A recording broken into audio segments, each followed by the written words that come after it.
Before we get started, I have a quick favor. I've been self-funding the Finding Genius podcast for 5 years now. I've done over 3,000 episodes. And as you can see on YouTube, we're up over 1 million views on the channel, which is fantastic. The next thing I really want to push on is to get up to 10,000 subscribers. Because once we do, we'll be able to put a donate button and we'll be able to solicit donations to help keep the podcast running and to also get the Finding Genius Foundation moving along. We have a big project studying anxiety, depression, and PTSD and working on a product to help people overcome these problems because I've seen them explode recently after the last 2 years of the whole virus situation. So if you would, please subscribe to the podcast. That would help us tremendously. Give us a thumbs up and check in the description for Buy Me a Coffee. It's about $5. If you could buy me a coffee, I'd really appreciate it. It would help keep the channel going, and I love coffee. Thank you.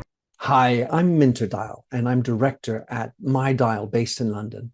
I'm a speaker and multiple-time author, and I'm looking forward to sharing my experience on the role of empathy in business and artificial intelligence.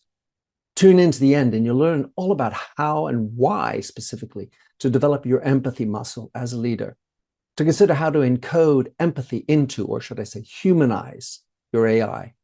All that in order to help drive your business forward in a pragmatic and effective manner. I'm looking forward to the discussion. Talk to you soon. Forget frequently asked questions. Common sense, common knowledge, or Google. How about advice from a real genius? 95% of people in any profession are good enough to be qualified and licensed. 5% go above and beyond. They become very good at what they do, but only 0.1% are real geniuses. Richard Jacobs has made it his life's mission to find them for you. He hunts down and interviews geniuses in every field: sleep science, cancer, stem cells, ketogenic diets, and more. Here come the geniuses. This is the Finding Genius Podcast with Richard Jacobs. Hello, this is Richard Jacobs with the Finding Genius Podcast. My guest today is Minter Dial. He's an international professional speaker, elevator, and multiple award-winning author. He's had a career of 16 years as a top executive at L'Oreal, where he was on the executive committee worldwide of the professional products division. He wrote and produced a World War II documentary film for PBS, The Last Ring Home. He's authored 6 other business books, 3 of which are award-winning: Future Proof, You Lead, and Heartificial Empathy. So we may be focusing on the most recent one, Heartificial Empathy, putting heart into business and artificial intelligence. So we'll see where this goes. So welcome, Minter. Thanks for coming. Hey, my pleasure, Rich. Thanks for having me on. Yeah. Well, let's start with artificial empathy. What does that mean? It's a play on words, like artificial empathy. Is this talking about making AI appear to have empathy and human qualities, or what's the basis of the book? Well, it's started off I wrote the first version about 5 years ago, and it became apparent that we were looking at ways to use AI to help run business. But so often the AI was sort of automated and felt superficial. And it struck me that it would be useful to consider, if businesses are to use AI, how to make it more effective without, of course, being deceitful. And that's how it sort of began. And the second thing that caught my eye was that they were beginning to talk about things like AI therapists.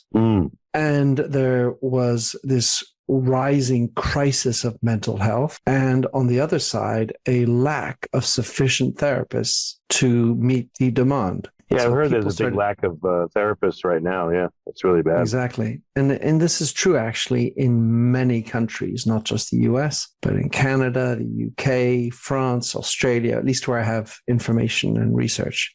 And so there were a bunch of people who were thinking about, well, why don't we just make some AI therapists? And that sort of looked like, well, a solution. But how was it going to happen? Who was behind it? What was the business model? And so I put my nose into all of that and really looked at ways and thought about ways that could be with some ethical oversight, with some knowledge or understanding of how to make it successful from a business standpoint, how to make AI more humane. And that opened up a whole Pandora's box. And I ended up meeting some incredible people working on this topic. Okay, so I mean, what interesting things have you seen in terms of empathy coming from AI or more human-like interaction? Right. So what I've seen is that it raises all sorts of eyebrows, provokes all sorts of reactions, and many people sort of rebuke it. Well, how can we possibly want to do that? I mean, it's really scary, making AI to be more sort of human. Maybe it's going to be more deceptive. It's just a machine and it can't possibly feel feelings. And all of that is okay. I can hear all of that. Yet, what I discovered was that human beings sometimes are desperately lacking in empathy. There's all sorts of material that shows that college kids self-identify as having less empathy than the equivalent college kids from back in the 80s. And there's all sorts of notions about how in society, human beings, our society is less empathic.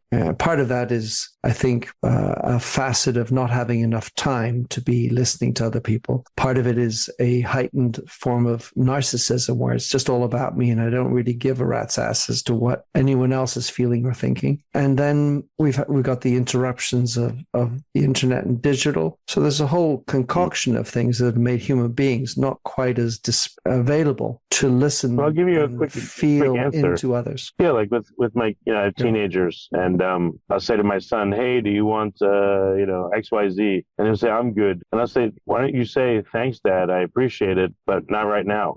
I'm good is just centered on you. It's selfish to say that, Yeah. And so I try to say that to him, but you're right. It's it's become I don't know. A lot of people are not very courteous, it seems. Well, and we've got a divisive or empathetic environment in so many areas. And so in this context, the fact is that a machine has infinitely more time than human beings seem to spare to listen to other people. And at the heart of empathy is really understanding what the other person is thinking, feeling, or experiencing in terms of their context. So this is typically more about cognitive understanding. And the thing that a machine isn't able to do is actually feel the feelings. However, A, they are able to recognize the feelings. And two, they have the time to lean in, ask questions, and they don't, if they're well programmed, won't circle back on you. I don't know if you've ever had this experience, Rich, but you're sitting at a dinner and hanging out with nice friends, and someone says, last night I had an accident. Oh, really? Well, what happened? Well, I ran into somebody. Oh, well, you tell me about that. The other day, they ran into me, and it got me so upset. And then they run on and tell you about their story 3 months ago. They make it about them, everything. Oh my gosh. And I mean, fine, stories beget stories, but can't you just stay with this one? The person had the accident last night, and we just fail to dial in to the situations of others. And I'm not saying you need to dial into everybody's situations. There are plenty of counterexamples where that works, or that shouldn't be the case. But the thing is, machines have, if you're well coded, have the ability to dial in and say, "Hey, so you had an accident last night? Tell me about it. What happened? Oh, that sounds like you must have, had a situation. You must have been upset. Did anyone get injured? I mean, and you follow into that story, that person's story, and you get a feeling of how what happened to them. And so I can the tell point you here that is that we go. Oh, go ahead. Good. Sorry. No, I was just saying we tend to hold AI up to a higher standard than we hold ourselves. I think it's already happening a bit. Like in ChatGPT, I've asked it various things, and sometimes it was very complimentary in its response. It's like, oh, that's a good question, and it deserves a thoughtful answer, and here's the answer. And I realized if AI gets this right, it'll be, unfortunately, like for a lot of people, a proxy for real relationships, because it'll never tire of giving empathy. It'll never try to really impose its own agenda on somebody. It'll be a very good listener. And I think people, if it's if you train them the right way, people unfortunately will love it. Well, unfortunately, that characterization in today's world, the fact is that some people are just missing love, the idea of having a commitment for a long time. So I'm not quite as cynical, if you will, about what a machine can provide in terms of relationship. What I'm cynical about is why we criticize it when we don't actually do the hard work ourselves. And that's the real issue. We're very hypocritical about it. Whereas really, well, if you're upset about that or you don't like it, well, what are you going to do about it yourself in your world with your children, your friends, your colleagues, whatever? And that's sort of what stimulated me to write the book, was to make it a call to action for humanity to pick it up. I mean, in the context of the mental health story, the issue is a lot of people suffer from mental health. Yes, partly because we've got a heightened awareness that it exists. And, it was back in the days, it was stiff upper lip and we don't talk about these things. Yes, great. So we're talking about it. However, no one's really listening. And so as a society, we should be thinking, why is it that we have so much mental health disorder everywhere, at home, at work, and so on? And then what are we going to do about it? And so I don't raise an eyebrow so high as to say that a therapeutic AI can't provide an appropriate solution for a teenager who's in distress at 2 a.m. because who else is going to pick up the phone at 2 a.m.? I don't know about you, Rich, but I put my phone on silence mode when I go to sleep. However, it turns out that a lot of people suffer crises, and anxiety in the middle of the night. Who are you going to call? Yeah, that's true. No, you're right. I think part of it is the personalization of everything and the availability of, smartphones for everybody. Everything's become, serving size, self-service, just kind of, this little unique package of amazing things just for you. That's what the smartphone seems like. So maybe that's what's made people more selfish and more self-absorbed, because they can be. They have their own little everything they need, So I don't know. Well, I'm going to add a little bit more to this, Rich, because obviously it's a topic I've been talking about for a while. And one of the funny things is that people tend to criticize cell phones and mobile phones for everything that's happening and the heightened narcissism. Well, there was a book written about the age of narcissism in 1978, well before the cell phone came around. And there are many trends that are systemic that have caused our society not to wish to have the time to listen to others. I mean, there's sort of a socio-demographic element to this. There's the fact that both mother and father now have to work because that's just the way it works. And so who's there to listen to the kids? And kids are deprived of attention. They focus on getting hits and likes through the Instagrams of the world because that's the only thing that's available to them. And nowadays, people don't like the messiness of life. It's got to be convenient, fast, efficient, productive, all these types of terms that come from work. And the fact is that so many people prefer to break up with a text message rather than feel the heat and deal with the real issues and talk it through and be much more humane about the way are there stats on that? Like the percentage of breakups that happen over text versus verbal. Yeah, but I can't quote them, but I know that there are.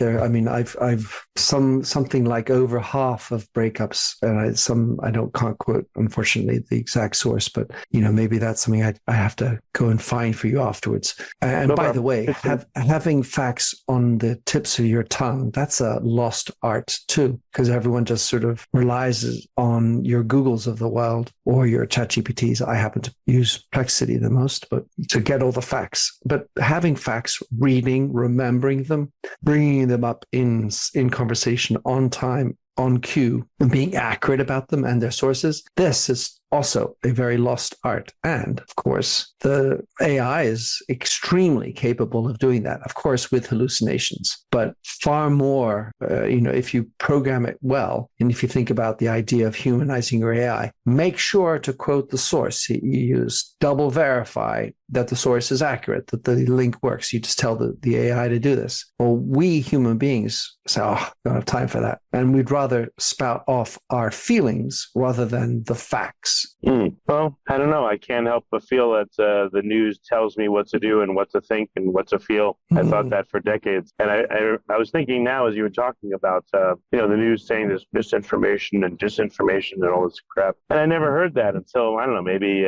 5 to 6 years ago, maybe 7 years ago. And I think that that's also gotten into people's heads. So there's a lack of trust in any data too. And at the same time, right, people are just putting forth, stuff that could be speculation, true, not true, who knows. I guess it's the paradox of information availability. There's so much available that there's good and bad available, and then it becomes a new job now to sort through it, see what's right and what's not. Indeed. You can, like any data scientist will tell you, you can make the numbers say what you want when you can manipulate numbers to say what you want, facts that are according to what your story is.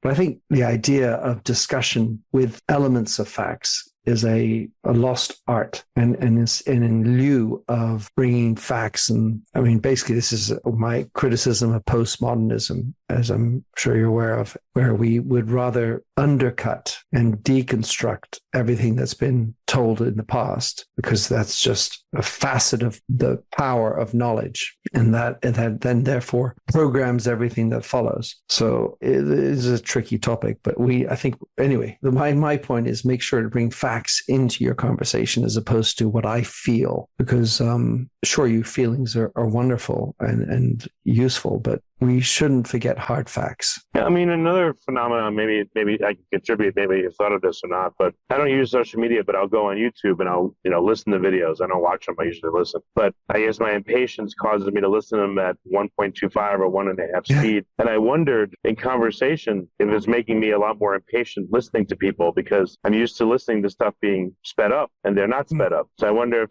how our technology is shaping us and shaping our ability to have empathy and all that as well. I'm not, again, you said people will blame cell phones, but it does contribute. I can feel like my attention is fragmented more than it used to be. And again, all this information or whatever you want to call it coming at you, it kind of blocks out other inputs you might get, let's say from face-to-face conversation. So I don't know. I think these things do contribute and they're shaping us big time. I don't disagree.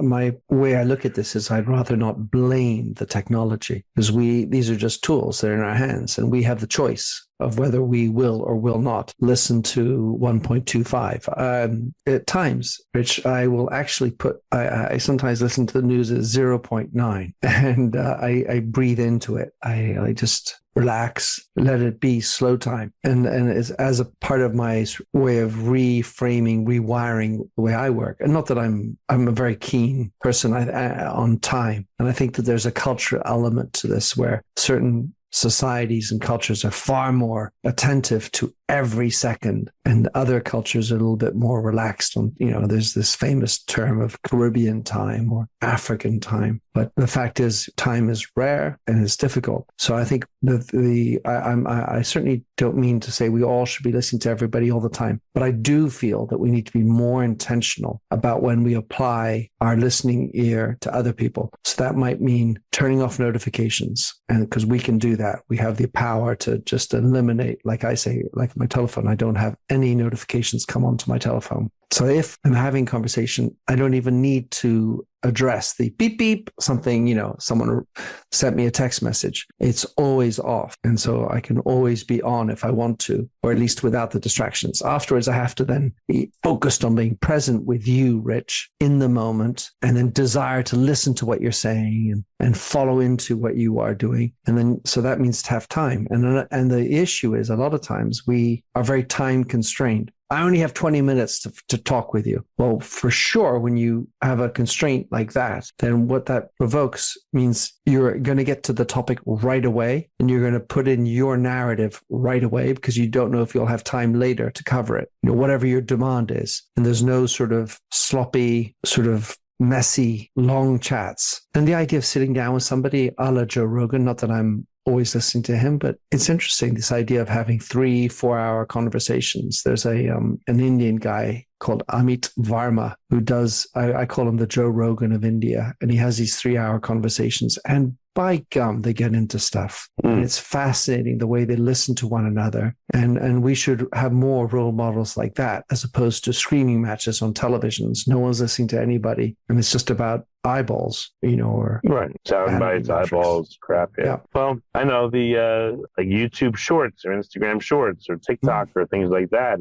Things have been carved up into shorter and shorter segments and sped up. And I remember my son showed me TikTok, and I'll probably sound like an old guy, but we watched this one video where someone was cooking something and it was sped up. And after like 20 seconds, I told him, son, I can't watch this. It's making me feel like my brain is scrambled. He's like, it's fine, Dad. I said, are all the videos on TikTok like this? He's like, no, but a lot of them are. I'm like, I couldn't watch this. It's awful. It was just, it's like watching movies nowadays. The trailers, they have all these cut scenes, or in the movie itself, there'll be all these cut scenes. It's just everything is being chopped and turned into smaller and smaller fragments. And so it fragments people's minds. It feels like, because like mine is fragmented. I have to push against it all the time. That's it. And we have to be aware. So I guess what you're saying, without saying it, maybe I'm probably putting words in your mouth, but go for it. Cultivate longer periods of time where you're talking to somebody, or if you're reading a book or whatever it may be, like deliberately push back against the speed of everything and cultivate slowness or deliberateness in what you do. Yeah,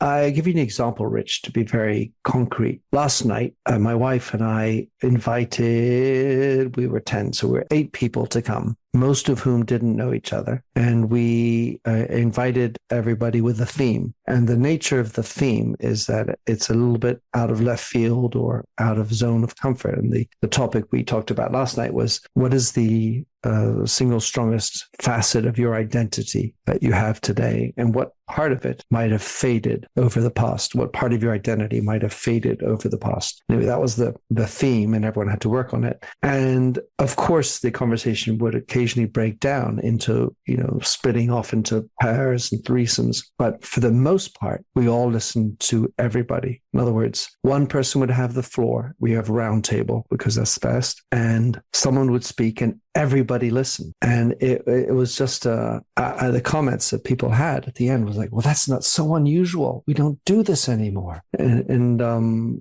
being able to be listened to be heard by strangers, it's a very compelling feeling. And as soon as you've had it, then you can generously give your time to listen to somebody else. What did you notice from your guests? Were they happy? Were they exhilarated by the experience, or did some of them have trouble doing it or paying attention? Like, what did you see? Well, so I have to be very intentional as the sort of the master of ceremony of the evening to make sure that the quiet person doesn't sort of skulk away in an introverted corner, so that everybody has their time to talk about their response. And inevitably, if that's done in a way, well, there has to be enough psychological safety for people to feel that they can say what they really want to say. So one piece of this, how this works, is I always have to warm people up. I don't go plunging into deep, dark conversations right away. I have a method that I bring people in, and a little bit of levity, and then I ensure that the conversation is, or at least the person speaking is listened to. And inevitably, I mean, you can imagine you're married, or at least you have children, but at the next day we get messages from these people, and one person said, just from last night, he said, I wish we'd filmed it. It was so delicious. I'd like to live it again. That's cool. Maybe you should do a weekly thing called like Shut Up and Listen or something. Invite different people. Well, you know what I do, Rich, is I practice it in my daily life. I try to listen to people. I mean, of course, I'm a storyteller and I'm a speaker, so holy smokes, it's sort of the hypocrisy of it all. But I'm always trying to model that behavior, and it's wonderful. Here's another example, Rich. People listening will possibly relate to this. You go to a dinner and you're sitting. It's a seated dinner, and you go in and you're sitting at the seat, and you have these person to your right and person to your left, and start talking to them, and maybe get engrossed in a conversation with one of them. And it's happened to me numerous times. What I'll do is I'll just latch onto my neighbor and start asking them questions about their life, whatever they're doing. And I just follow them down. What they do, I make widgets. What sort of widgets? I help put widgets for cruise ships. Oh, wow, that's really interesting. Where do the widgets fit? And, you follow them down, right? At the end of the evening, it is not uncommon that the person would then, at the end, oh, you are such an interesting person, they'll say to me. Oh, because you're interested in them, yeah. Yeah, they don't even know my name, much less who I am, what I do. And that goes to the complete paucity or lack of people who are prepared to listen. So anytime you listen, it's a huge gift to somebody else. And by the way, rather than wax on about myself, about what I do, because I know me, or at least I know everything I've done, how boring can it be to talk about me all the time? Far more interesting is to learn about someone else's experiences, their feelings and everything else, and you'll come out richer for it. Yeah, I agree. I mean, I've done over 4,000 interviews, and my wife says to me sometimes, "Stop asking me questions. I'm not a podcast." So it can go too far. But Yeah, I think sure. I'm similar to you. Yeah, there's people I've had a conversation with, and they literally haven't asked me a single thing. I just keep asking them stuff, hopefully in a nice way. But yeah, it's weird. And some people are verbose, some are terse, some are, I don't know. It just depends. There's all kinds I've seen from interviewing people. They're pretty easy to talk to, which is good. Thank you. Yeah. So I'm what? not asking you any questions, so Rich, I could turn the tables very quickly. Oh no, I'm sure you could. I try to make the focus about the guest, i.e. you, but which is what I was going to ask you next. So is the book prescriptive on what people can do to help themselves to, get more empathy into their lives, or what's the goal of the book for the reader? Yeah, well, one part of it is forget the AI piece, but just think about empathy and when you can use it in your business, in your life, your spouse, your children, friends. While I wanted to have the hook of humanizing AI and raising people's eyebrows, the reality is the big picture is let's bring more empathy, targeted, intentional into our lives, into our daily lives, because it's an amazing tool and skill to have. Then the second piece is to think about AI in business and what are you doing with it, and to try to be meaningful about the business and the way you use AI. It's always been a big piece of everything I've written about is have more meaningfulness in our lives. And then the third piece is with regard to the mental health, and I have a whole chapter about that. And reality is, I think that as a society, we've become a lot weaker, meeker, and less resilient. And we're putting in place all sorts of ways to protect people, to make it safer, which on the face of it sounds better. But I posit in my book that we need to find a way to return to a little bit of hard knocks, a little bit more courage, and deal with harder situations face on. For example, don't text somebody you're breaking up. Go in and explain, to have the courage to explain to somebody, even if it's messy and it's going to take longer to talk to people. We've lost the art of being more human in our conversation and exchanges. So it's a cry for being better people, but without being idealistic, because I'm far from idealistic. I am, I've been to see the Grateful Dead several hundred times, and I've done all sorts of things in my life. So I'm not a goody two-shoes person. However, I think that in knowledge of self, recognizing your own challenges and difficulties, we can become better people. And that's sort of what Heartificial Empathy version 2 or second edition really is all about. Well, one quick question with the breakup: are these long-term relationships or these short ones? I mean, how could you break up with someone over text that you've been with for a year or more? I mean, that's crazy. That's like worse than ghosting. Yeah. I mean, all these other techniques that we have around our digital communications are pretty farcical. I mean, we'd rather have emojis than actually write out what we feel. And so we've superficialized a lot of our conversations. I wrote a book, Rich, that I didn't publish as a book, but I wrote it meaning to publish it as a book, but I wrote 3,000 words every Thursday. I published every Thursday at 5 p.m. on the Substack, How to Revive the Art of Conversation. And within this is understanding the words you use that come out of your mouth, looking at how the person in front of you is speaking, not just the words coming out of their mouth, but their eyes, their expressions, hearing what's happening in their voice. These are eminently human qualities. And breaking up with a text, this has happened I have a story of a friend whose sister and one son with whom he'd been estranged, or they'd sort of said that they didn't want to have any more communication with them. And I mean, this is a guy who's my age, Rich, and he said, "Well, I sent my sister a message to try to get back to her." I was like, "What did you do? You sent a text message to get back and try to after 3 years? No. That's not how this."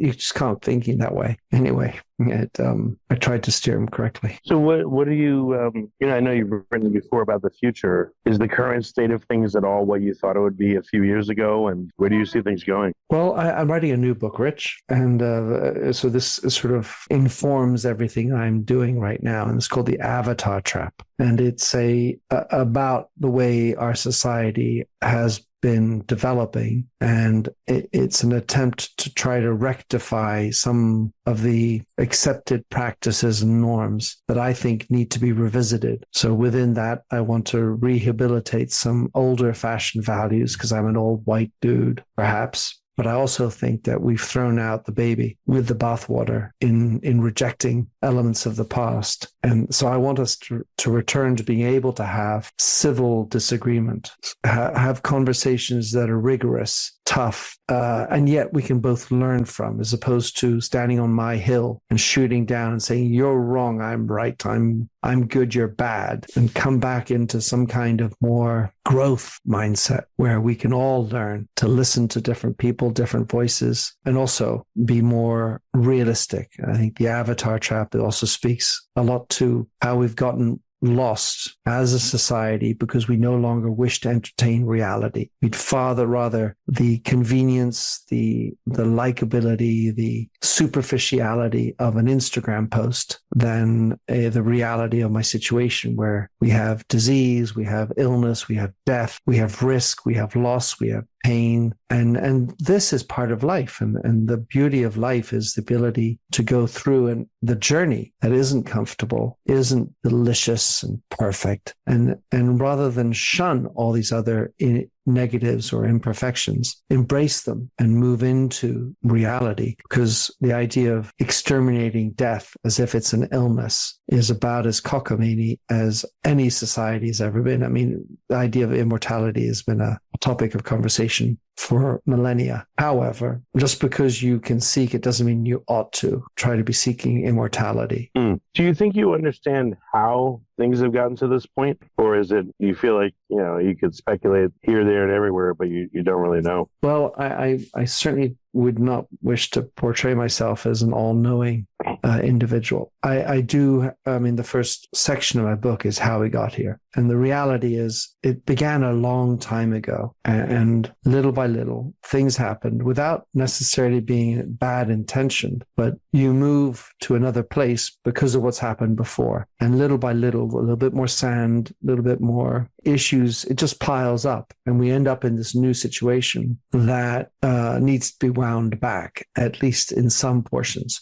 You can't ever go back to normal or back to what we were. But I think if we could have a good conversation about, for example, the idea of freedom or the idea of progress, which are obviously two beautiful words. However, that isn't what it's all about. Being free, well, it comes at a price. I did my film about the Second World War, and the film in the book is about my grandfather who was killed as a officer and a prisoner of the Japanese. And freedom comes at a price. And right now, I don't think that we are paying heed to the price of freedom. It feels like an obvious thing: freedom of press, freedom of speech, freedom of action, freedom of belief. But you can't be willy-nilly about this. And so I think we've got to this position through an awkward series of events that have happened over the last 60 years. That have been my life as well, as it turns out. And so I try to understand how we got to where we got to. It wasn't like I could point a finger and say, you are the silly people who made us get here. We're all where we are. And parents are trying to do what they can. Obviously, both of them are working and they love their children. Yet, should a child be encouraged to face risk and scuff their knee and maybe break an arm? Of course, we don't wish that on them, but we need to be creating an environment where they are brought up to live life as opposed to protected from anything that could be negative. So it's not very polite to say what I'm saying, but I think we need to re-engage with risk, pain, imperfection, and even death, and understand that it is part of life. And if I told you I followed the Grateful Dead, and the folk tale that began the name of the band was all about being aware of the notion of death. And as soon as you know that you die, you really integrate that thought. You are far more grateful for the life that you have and the breath that you're taking today. That's true. That's true. Any, I don't know, besides exposing, what is and what people have become, it sounds like you're giving some ideas for people to be able to help themselves. And I don't see you packaging it into a course or a checklist or anything, but I don't know, what encouragement do you give to people to get back to this, more alive state of living? Go to host and hold dinners like you did, or like what else can people do? Just for some practical tips, let's say. Yeah. Well, talk to a stranger. You're on the bus or on a plane. Hey, who are you? Listen to what they have to say and just dial into practice the art of empathy, because empathy is a muscle, and it takes some intentionality to start practicing it. So that's one idea. You can talk to a stranger. You could also talk to somebody you don't like. That's much harder to do. I know you and I have had some disagreements, but I'd like to sit down. Would you mind? Let's have a beer. We can talk. There's going to be suspicion. There'll be some who say, I don't want to do that with you because, but it's very difficult to talk to people that you have got issues with in the past. But if we don't learn how to do this, it's going to be awfully difficult. Another one is, with your own family, oftentimes you come back from your day and, oh, how was your day? Oh, it was good. Oh, yeah, me too. Yeah, good. No. So get back into, try to carve out some time. Say, it was good. What happened that was good? Instead of saying, me too is good, and find time with people. There's a thing called close communication bias, Rich, where the people you're closest to, you end up creating a bias because you think you know what they're going to say. So how did it go today at work? Oh, it was a real pain in the ass. Oh, I can figure that. I'm sure it was a pain in the ass. It was Peter, right? And you cut off, you inject, you overlay all your thoughts. And the person who's actually trying to say, no, it wasn't about Peter. It was about Michael. And my situation is that he made me cry. But too often we kind of counterpunch into these stories, and we don't allow for that real revelation to happen. And close communication. There's also the problem of, being a man and wanting to fix things. I'm sure you've had that conversation, like, don't try to fix it, just listen. And as a guy, I'm like, how could you just listen? You got to do something. 100%.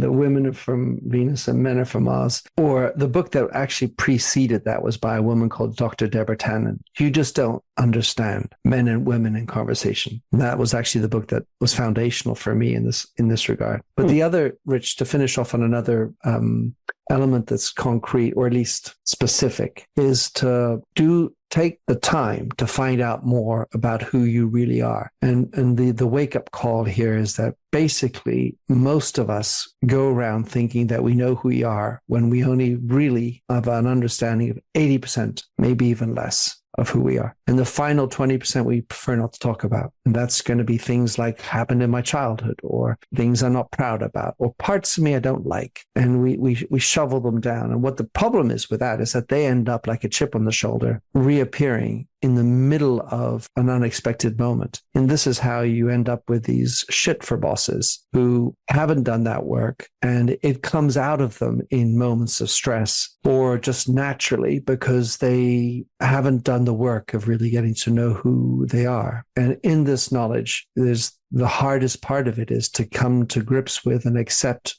the things that are less perfect. And one of those will include your mortality, but without getting woo-woo, at least figure out what are your imperfections, what are the things you're not proud about, how could they be crowding or impacting who you are as an individual. And afterwards, I'm not saying come clean and tell everybody that you are an axe murderer. However, at least recognize it within you and then start doing that work. And for that, the advice is carve out the time and be intentional. And if you need help, find somebody, a coach or a close friend with whom you can talk about it. It's not something that happens overnight. For me, I did this work starting when I was 37 years old. And it took me about 2 years to come to grips with pieces of me and my past, and ended up with a statement that was the person to whom into whom I wanted to live. In other words, be this person in light of who I was, but not because I was overloaded with my baggage. I just took stock of my past, and I created with intentionality this idea of who I wanted to be, created my own little personal mission statement, and then have ever since been living into that, which doesn't mean that life is perfect and or that I am perfect, but it's such an energy boost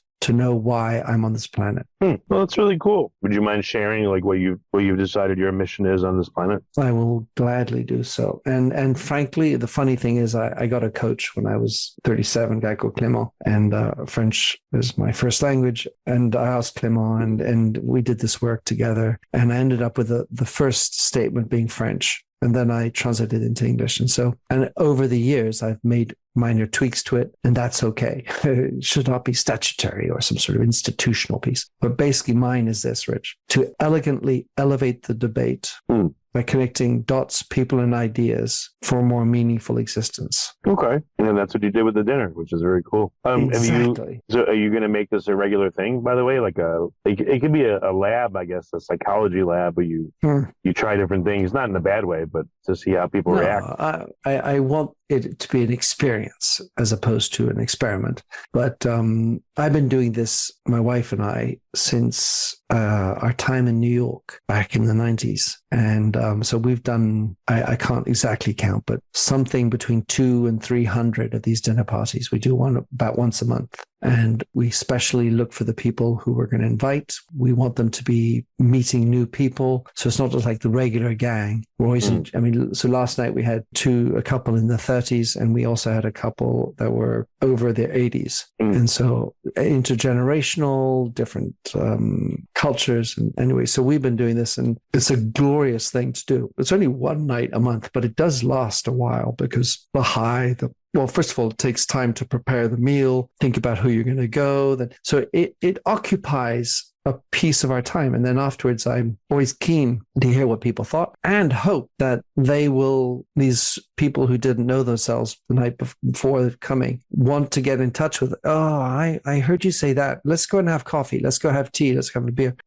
So begetting those types of new relationships is highly energizing for myself and my wife. So we keep on doing that. And then, as I say, I've been doing podcasting for 15 years and haven't had as many as you, Rich. I have to say that is one heck of a lot more than I've done. Well, I went crazy with it for a while. It was just like drinking from a fire hose of information. And how was that for you, Rich? It was exhilarating for a long time. It was overwhelming, but it was just, I'd see articles about something and you only get the surface layer. So I would have my scheduler contact that person and, try to get him for an interview. I mean, I could talk to you for a long time on this. It'd probably be a whole thing if you wanted. But yeah, it was a great experience. I've made a lot of friends through it. I've found products and advice and all that's improved my life a lot. Like I love it. I went into it with no idea on where it would go, and it's taken me all kinds of places. So I really enjoyed it, and I continue doing it. Not at the pace I did before. Sounds like trust the process. Yeah, in this case, I decided, let's just see what happens. Yeah, I don't do that with everything, but with this I did. And I figured, what's it going to hurt me to talk to people and learn stuff? So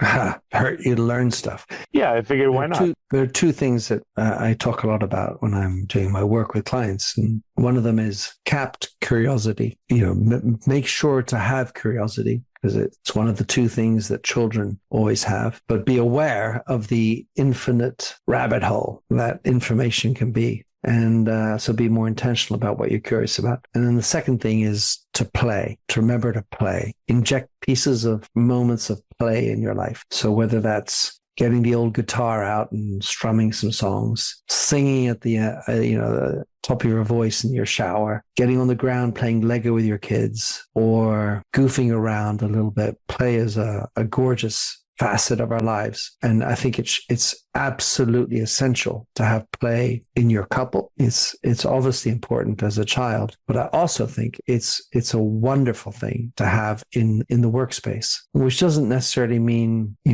roughhousing or playing nasty jokes on people.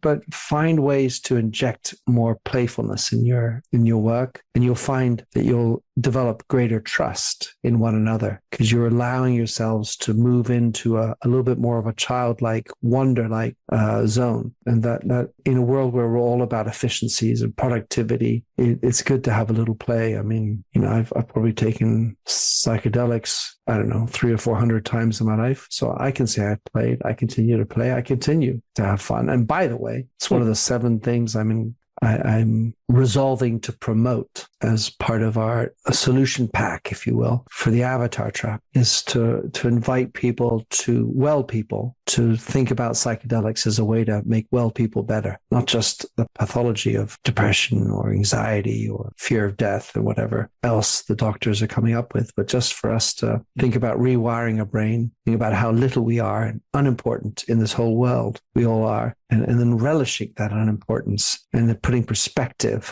on what we think is important, and then living life in a more intentional, maybe circumscribed part where you're not trying to fix the entire world and promoting how good you are on Instagram to the rest of the world, but within your mind, within your community, be a better person. Very good. Well, Minter, we're out of time, unfortunately. It's great fun talking to you. What do you want to give to people that are listening so they can follow up? Meaning, should they now go get your newest book, or if they have an interest in what you're saying, hopefully they do.